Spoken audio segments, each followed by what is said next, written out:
नाज़रीन, घोटकी ज़िले में बरसात सबब हज़ारें माण्हू बेघर थी विया आहिनि, जॾहिं त ज़िले में हज़ारें ख़ानदान पंहिंजनि बचनि समेत बुख काटण ते मजबूर आहिनि। इन ई हवाले सां वीडियो लिंक ते मौजूद आहे मुश्ताक लगारी। जी मुश्ताक। नाज़रीन, असां इन वक़्तु जेका टावरी प्लाट में मौजूद जिते जेके समन जी तादाद में जेके घर जेके पानी हेठि ॿुॾी वञी 4 खां 5 फुट ते पानी बीठल आहे।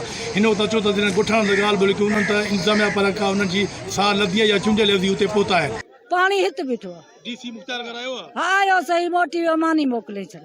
कुछ भी न मिले। पानी घर में केतिरो आहे? हित पोइ असां जायूं किरी पियो, असां हिते वेठा चूंडियल नुमाइंदा के आया आहिनि एमएनएपी न? केर भी कोन आयो, केर भी कोन आयो। अल्लाह जी आसरे ॾेई वेंदा आहिनि 3 दॻा डेली। बाक़ी हाणे सरदार लुन साहब आयो आहे, ॿियो को बि न आयो आहे।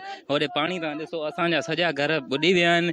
नंढड़ा मासूम ॿारड़ा लुड़नि था पिया। मानी पचाइण जेतिरी बि जाइ कान्हे, जो सॼे घर में पाणी बीठो आहे। असां मुफ़लिसी वारी ज़िंदगी गुज़ारींदो, किथे जाइ बि न आहे त असां उते वञी वियूं। साईं उहो आहिनि ई कान, ज़ाहिर कान। असां कानगढ़ वियासीं, उते बि कोई न मिलियो। कानपुर वियासीं, उते बि कोई न मिलियो। दारे साहब वारनि वियासीं, उते बि कोई न मिलियो असां सां। ऐं डीसी ऑफिस भॼी भॼी डुकी पिया आहियूं। असांखे अठो ॾींहुं आहे।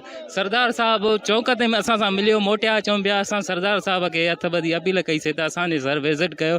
पानी निकिरी घर में पानी। पूरी सिंध में, पूरे पाकिस्तान में तमाम घणो सैलाबी सूरत हाल आहे, तमाम ॾुखी सूरत हाल आहे। ख़ासि करे पूरे घोटकी ज़िले में मां पूरे ज़िले में घुमां थो, ॾिसां थो, तमामु तकलीफ़ आहे माण्हुनि में। माण्हू हिन महिल तमामु आज़ार में आहिनि। वेहण जे लाइ घर न आहिनि, माण्हुनि जो माल मरी वियो आहे। खाइण जे लाइ उन्हनि वटि हिकिड़ी लप जेका आहे उहा अटे जी बि न आहे। हिते मां अॻिले ॾींहुं DCO साहब सां ॻाल्हायो आहे। मां DCO साहब खे चयो आहे त तव्हां वटि हर शइ जो वसाइल आहे। घोटकी तमामु अमीर ज़िलो आहे ऐं घोटकी में तमामु हर क़िस्म जो सरकारी वसाइल आहे। तंहिं हूंदे बि माण्हुनि वटि इहे शयूं नथियूं पहुचनि, त उन जो छा सबबु आहे? हिते जेको एंग्रो पावर प्लांट जो पाणी आहे उहो हिते इन्हनि जे घरनि में हिते सॼो छॾियो वियो आहे। त मां अॼु हिते पहुतो आहियां इन्हनि मिसकिननि वटि, इन्हनि मुतासिरीन वटि। इन्हनि खे जेको मूंखां थी सघियो मां इन्हनि जी इंशाअल्लाह ताला पंहिंजे घरों, पंहिंजे जेको बि रब पाक हिम्मत ॾिनी, मां मुंहिंजी सॼी टीम, पाकिस्तान तहरीक इंसाफ़ जी सॼी टीम, असां पंहिंजे घरों जेको बि थी सघियो करूं था। मुतासिरीन जी ॻाल्हि ॿोल खां पोइ जेके PTI ज़िले सदर में इफ़्तिख़ार हुन इहो चवण त पंहिंजे वसार जेके ज़िले घोटकी में जेके ॿोल मुतासिरीन नहीं जेके उन्हनि जी मां मदद कयां पियो।